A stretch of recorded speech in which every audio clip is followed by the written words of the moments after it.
तो आज का जो टॉपिक है वो हम स्टार्ट करने जा रहे हैं वो है इंटीग्रेटिंग फैक्टर। तो इंटीग्रेटिंग फैक्टर स्टार्ट करने से पहले मैं बता दूं कि हमने कल तक क्या पढ़ा था। कल के लेक्चर में हमने पढ़ा था एग्जैक्ट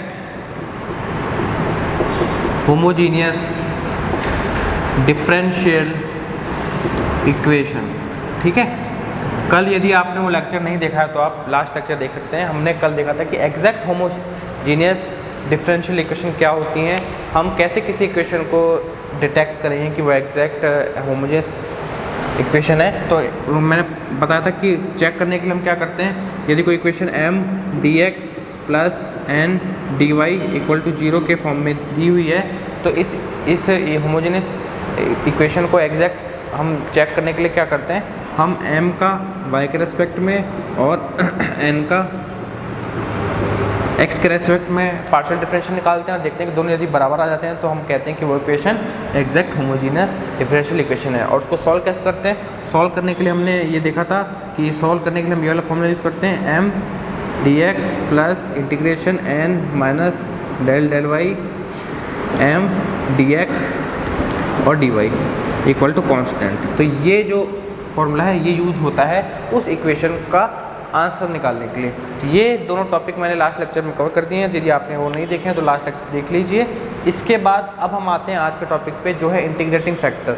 इंटीग्रेटिंग फैक्टर क्या होता है और हम उसको कैसे निकालेंगे और क्यों वो ज़रूरी है ये हम देखते हैं।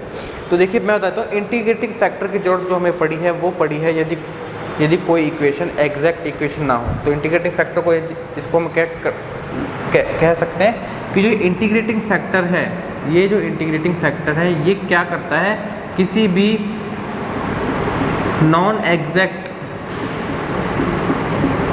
जो इक्वेशन होती है डिफरेंशियल इक्वेशन उसको ये कन्वर्ट करके एग्जैक्ट कन्वर्ट कर देता है।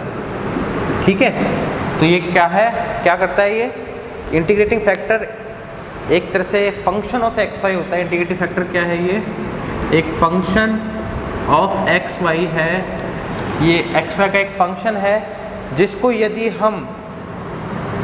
हम किसी नॉन एग्जैक्ट डिफरेंशियल इक्वेशन है उससे मल्टीप्लाई कर दें तो वो क्या करेगा, उस इक्वेशन को एग्जैक्ट में कन्वर्ट कर देगा।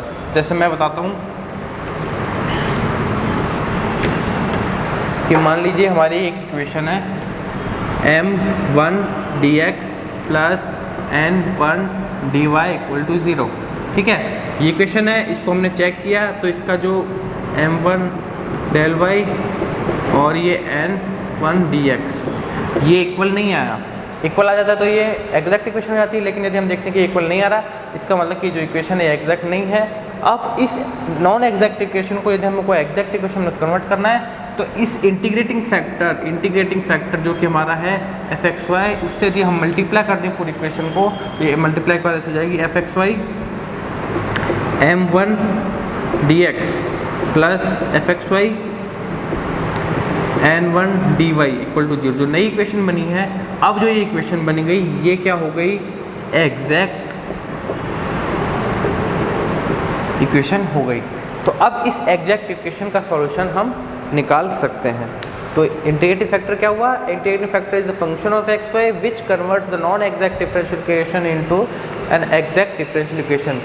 इंटीग्रेटिंग फैक्टर एक्स वाई का वह फंक्शन है जो किसी नॉन एग्जैक्ट या फिर यथार्थ इक्वेशन, एग्जैक्ट को हिंदी में कहते हैं यथार्थ, तो किसी नॉन एग्जैक्ट डिफरेंशियल इक्वेशन को ये कन्वर्ट करके एग्जैक्ट डिफरेंशियल इक्वेशन में कन्वर्ट कर देता है। तो ये हमारा एक इंटीग्रेटिंग फैक्टर है। अब हम देखेंगे कि इंटीग्रेटिंग फैक्टर हम कैसे निकाल सकते हैं। तो इसमें जो फर्स्ट मेथड आता है इंटीग्रेटिंग फैक्टर निकालने का, फर्स्ट मेथड आता है उसको हम देखते हैं। फर्स्ट मेथड में हमारा जैसे हमको एक, अब जो भी हम ये इंटीग्रेटिंग फैक्टर निकाल रहे हैं वो हम निकाल रहे हैं इस इक्वेशन के लिए m dx plus n dy equal to 0। ठीक है, अभी इसको मान के चल रहे हैं कि ये क्या है, नॉन एग्जैक्ट। अब इसके लिए हम इंटीग्रेटिंग फैक्टर निकाल के देखेंगे कि हम कैसे कैसे इंटीग्रेटिंग फैक्टर निकाल सकते हैं। तो इसमें जो फर्स्ट मेथड आता है उसको मैं बता देता हूँ कि जो फर्स्ट मेथड है उसमें हम चेक करते हैं, मैं यहाँ लिख देता हूँ कि रूल फर्स्ट, मतलब अलग अलग इक्वेशन में अलग अलग मेथड लगते हैं, तो हमको चेक करना पड़ेगा कि फर्स्ट रूल क्या है।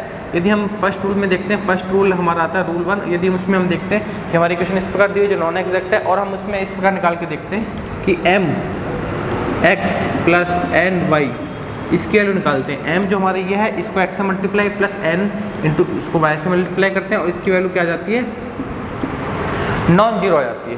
ठीक है, तो इसकी वैल्यू यदि नॉन जीरो आ जाए तो हम कह सकते हैं कि इस नॉन एग्जैक्ट डिफरेंशियल इक्वेशन के लिए इंटीग्रेटिव फैक्टर क्या हो जाएगा, इंटीग्रेटिव फैक्टर हो जाएगा 1/mx प्लस एन वाई।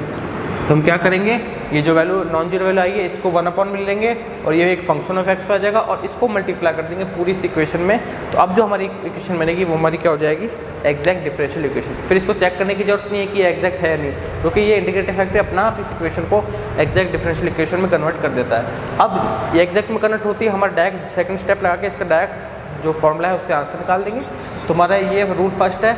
ठीक है, अब जो हमारा रूल सेकंड आता है, रूल टू के अंदर हमारी जो इक्वेशन है वो यदि वो इस प्रकार से दी हुई है, f1 xy y dx plus f2 xy x dy equal to 0। ठीक है, ये हमारा जो फर्स्ट रूल था इस इक्वेशन के लिए था। अब जो हमारा सेकंड रूल है वो इस प्रकार से है कि हमारे पास कोई फंक्शन दिया हुआ है into Y into D X, plus एक दूसरा फंक्शन दिया हुआ है plus x into D Y. तो यदि हमको इस प्रकार से फंक्शन दिया हुआ है और इसके अंदर हम चेक करते हैं m x minus N Y, इसको निकालते हैं और ये नॉन जीरो आ जाता है।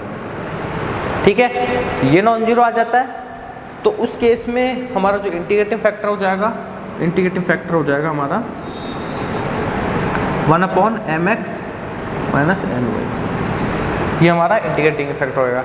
अब ये इंटीग्रेटिव फैक्टर निकल चुका है, अब इस इंटीग्रेटिव फैक्टर को फिर हम इस इक्वेशन से मल्टीप्लाई कर देंगे। तो अब जो ये इक्वेशन है ये हमारी कन्वर्ट होके एग्जैक्ट डिफरेंशियल इक्वेशन हो जाएगी, और फिर हम इसको हम फिर आगे सॉल्व कर सकते हैं। तो हमने दो रूल देख लिए, अब हम आगे तीसरा रूल देखते हैं। जो तीसरा रूल है हमारा, जो तीसरा रूल है वो तीसरा रूल किस इक्वेशन के लिए अप्लाई होता है, तीसरा रूल मैं बता देता हूँ। हमारा जो इक्वेशन है रूल 3, हमारे को जो इक्वेशन दी हुई है वो दी हुई है m dx plus N D Y equal to 0, इस तरह की इक्वेशन दी हुई है, और ये नॉन एग्जैक्ट इक्वेशन है। और इस नॉन एग्जैक्ट इक्वेशन में यदि हम रूल फर्स्ट लगा लिया, रूल सेकंड लगा लिया, और फिर भी ये नॉन एग्जैक्ट इक्वेशन है, तो हम इसमें तीसरा पॉइंट ये चेक करेंगे। तीसरा चेक करने के लिए हम क्या करेंगे,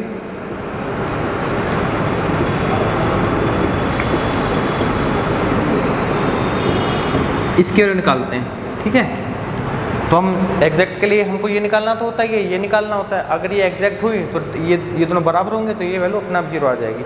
लेकिन यदि हम देखते हैं कि इन दोनों को वैल्यू निकाला, इन दोनों को माइनस किया, और उस वैल्यू में n जो हमारा n है ये भी फंक्शन ऑफ एक्स है, इसका भाग दिया, और ये जो फंक्शन है फाइनली निकल के आता है ओनली फंक्शन ऑफ एक्स निकल के आता है। इसकी वैल्यू निकल के आती है ओनली फंक्शन ऑफ एक्स, मतलब केवल एक्स का ये फंक्शन निकल के आता है। तो हमारा जो इंटीग्रेटिंग फैक्टर हो जाएगा, तो हमारा इंटीग्रेटिंग फैक्टर हो जाएगा इस केस में, इंटीग्रेटिंग फैक्टर हो जाएगा e की power integration of F x.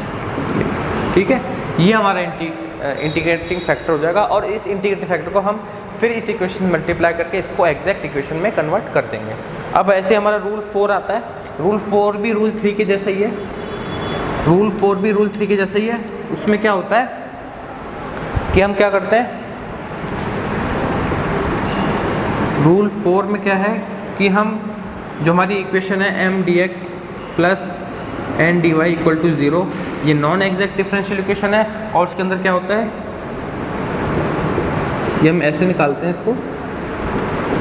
यदि इसको निकालते हैं और यहाँ पे m से डिवाइड कर देते हैं, और ये हमारा फंक्शन ऑफ y निकल के आ जाता है, तो हमारा जो इंटीग्रेटिंग फैक्टर हो जाएगा इस केस में, इंटीग्रेटिंग फैक्टर होगा e की पावर एफ वाई डी। ठीक है, तो हमारा ये इंटीग्रेटिंग फैक्टर हो जाएगा इस केस में। तो हमारे जो 4 केस देखे हमने, चारों केसों के अंदर मैंने बता दिया क्या क्या हमारे फॉर्मूले क्या क्या फॉर्मूले लगते हैं और किस प्रकार से हम इसको सॉल्व करते हैं। तो अब हम देखेंगे 4 जो रूल हैं, चारों रूल्स पे एक एक क्वेश्चन देखेंगे किस प्रकार से हम किसी भी डिफरेंशियल इक्वेशन को चेक करेंगे, यदि वो एग्जैक्ट है नहीं उसके बाद उसमें ये रूल्स लगाएंगे। तो हम हमारा फर्स्ट एग्जांपल लेते हैं। हमारा जो फर्स्ट एग्जांपल है